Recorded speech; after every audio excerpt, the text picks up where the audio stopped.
नमस्कार। सिलसिला कहानियों का में आपका स्वागत है। आज प्रस्तुत है पौराणिक कथाओं के अंतर्गत कथा शिव विवाह। सती के विवाह में शंकर जी की दयनीय दशा हो गई।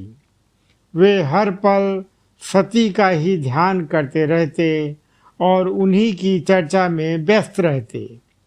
उधर सती ने भी शरीर का त्याग करते समय संकल्प किया था कि मैं राजा हिमालय के यहाँ जन्म लेकर शंकर जी की अर्धांगिनी बनूंगी। अब जगदम्बा का संकल्प व्यर्थ होने से वह रहा। वे उचित समय पर राजा हिमालय की पत्नी मेनका के गर्भ में प्रविष्ट होकर उनकी कोख में से प्रकट हुई। पर्वतराज की पुत्री होने के कारण वे पार्वती कहलाई। जब पार्वती बड़ी होकर सयानी हुई तो उनके माता पिता को अच्छा वर तलाश करने की चिंता सताने लगी। एक दिन अचानक देवर्षि नारद राजा हिमालय के महल में आ पहुँचे और पार्वती को देख कहने लगे कि इसका विवाह शंकर जी के साथ होना चाहिए और वे ही सभी दृष्टि से इसके योग्य हैं। पार्वती के माता पिता के आनंद का यह जानना ठिकाना न रहा कि साक्षात जगन्नाथ सती ही उनके यहाँ प्रकट हुई हैं। वे मन ही मन भाग्य को सराहने लगे। एक दिन अचानक भगवान शंकर सती के विरह में घूमते घूमते उसी प्रदेश में जा पहुँचे और पास ही के स्थान गंगा अवतरण में तपस्या करने लगे। जब हिमालय को इसकी जानकारी मिली तो वो पार्वती को लेकर शिव जी के पास गए। वहाँ राजा ने शिव जी से विनम्रतापूर्वक अपनी पुत्री को सेवा में ग्रहण करने की प्रार्थना की।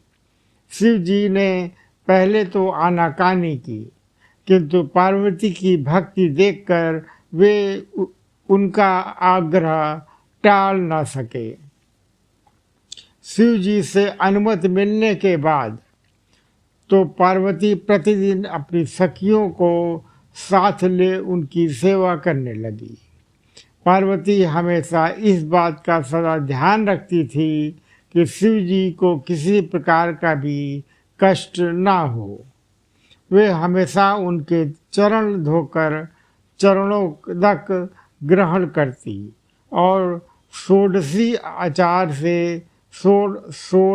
सोचर से पूजा करती। इसी तरह पार्वती को भगवान शंकर की सेवा करने दीर्घ समय व्यतीत हो गया, किंतु पार्वती जैसी सुंदर बाला से इस प्रकार एकांत में सेवा लेते रहकर भी शंकर के मन में कभी कभी विकार नहीं हुआ। वे सदा अपनी समाधि में ही निश्चल रहते। उधर देवताओं को तारक नाम का असुर बड़ा त्रास देने लगा। यह जानकर कि शिव के पुत्र से ही तारक की मृत्यु हो सकती है, सभी देवता शंकर पार्वती का विवाह कराने की चेष्टा करने लगे। उन्होंने शिव को पार्वती के प्रति अनुरक्त करने के लिए कामदेव को उनके पास भेजा, किंतु पुष्प आयुध का पुष्प बाण भी शंकर के मन का विक्षुब्ध न कर सका। उल्टा कामदेव उनकी क्रोधाग्नि से भस्म हो गए। इसके बाद शंकर भी वहाँ अधिक रहना अपनी तपस्याचारा के लिए अंतर्ध्यान समय कैलाश की ओर चल दिए। पार्वती को शंकर की सेवा से वंचित होने का बड़ा दुख हुआ, किंतु उन्होंने निराश न होकर अब की बार तप द्वारा शंकर को संतुष्ट करने की मन में ठानी। उनकी माता ने उन्हें सुकुमार एवं तप के अयोग्य समझकर बहुत मना किया। इसलिए उनका उमा उ उ प्लस माँ तप ना करो नाम प्रसिद्ध हुआ, किंतु पार्वती पर इसका असर ना हुआ। अपने संकल्प से वे तनिक भी विचलित नहीं हुई। वे भी घर से निकल उसी शिखर पर तपस्या करने लगी जहाँ शिव जी ने तपस्या की थी। तभी से लोग इस शिखर को गौरी शिखर कहने लगे। वहाँ उन्होंने पहले वर्ष फलाहार से जीवन व्यतीत किया। दूसरे वर्ष वे पेड़ वृक्ष के पत्तों खाकर रहने लगी और फिर तो उन्होंने पर्ण का भी त्याग कर दिया और इसलिए वे अपर्णा कहलाईं। इस प्रकार पार्वती जी ने 3000 वर्ष तक तपस्या की। उनकी कठोर तपस्या को देख ऋषि मुनि भी दंग रह गए। अंत में भगवान आशुतोष का आसन हिला।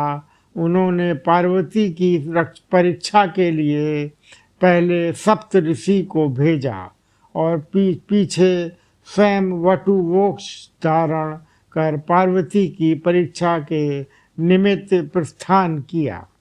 जब इन्होंने सब प्रकार से जांच परख देख लिया कि पार्वती भी उनमें अविचल निष्ठा है, तब तक वे अपने को अधिक देर तक न छिपा सके। वे तुरंत अपने असली रूप में पार्वती के सामने प्रकट हो गए और उन्हें पाणी ग्रहण का वरदान देकर अंतर्ध्यान हो गए। पार्वती अपने आप को तप को पूर्ण होते देख घर लौट आई और अपने माता पिता से सारा वृत्तांत कह सुनाया। अपनी दुलारी पुत्री की कठोर तपस्या को फलीभूत होता देखकर माता पिता के आनंद का ठिकाना नहीं रहा। उधर शंकर जी ने सप्तऋषि को विवाह का प्रस्ताव लेकर हिमालय के पास भेजा और इस प्रकार विवाह की शुभ तिथि निश्चित हुई।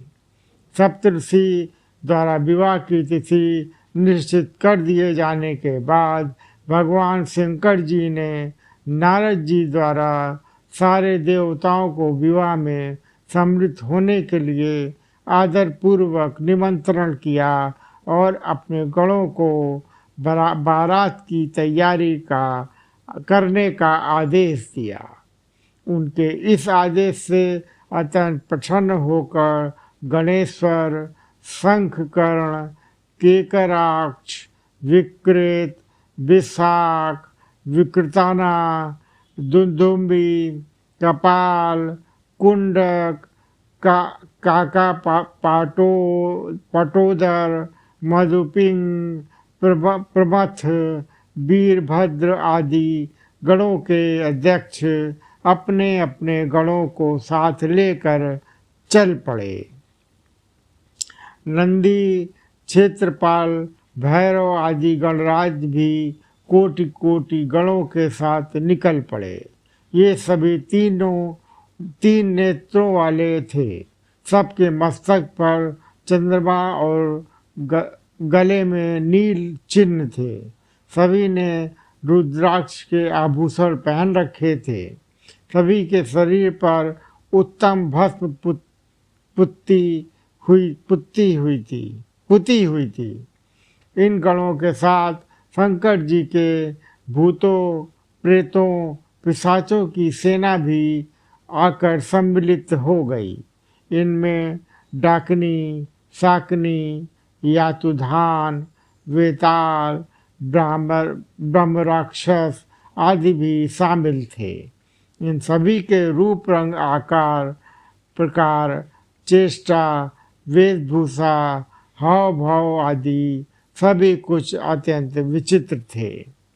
किसी के मुख ही नहीं था और किसी के बहुत से मुख थे। कोई बिना हाथ पैर के ही था तो कोई बहुत से हाथ पैरों वाला था। किसी के बहुत सी आंखें थीं और किसी के पास एक भी आंख नहीं थी। किसी का मुख गधे की तरह, किसी का सियार की तरह, किसी का कुत्ते की तरह था।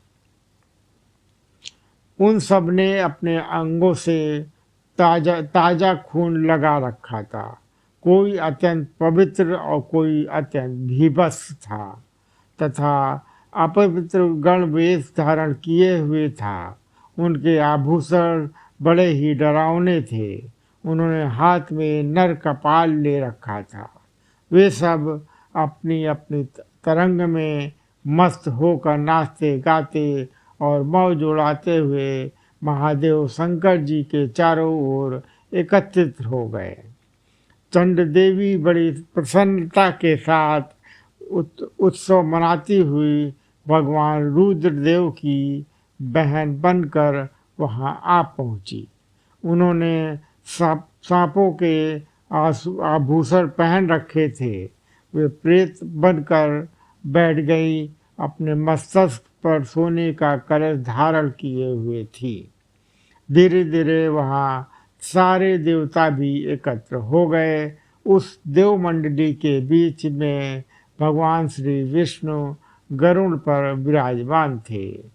पितामह ब्रह्मा जी भी उनके पास में मूर्तिबद्ध वेदों, शास्त्रों, पुराणों, आगमों, सनाकाट, महासिद्धा, प्रजापतियों, पुत्रों तथा कई परिजनों के साथ उपस्थित थे।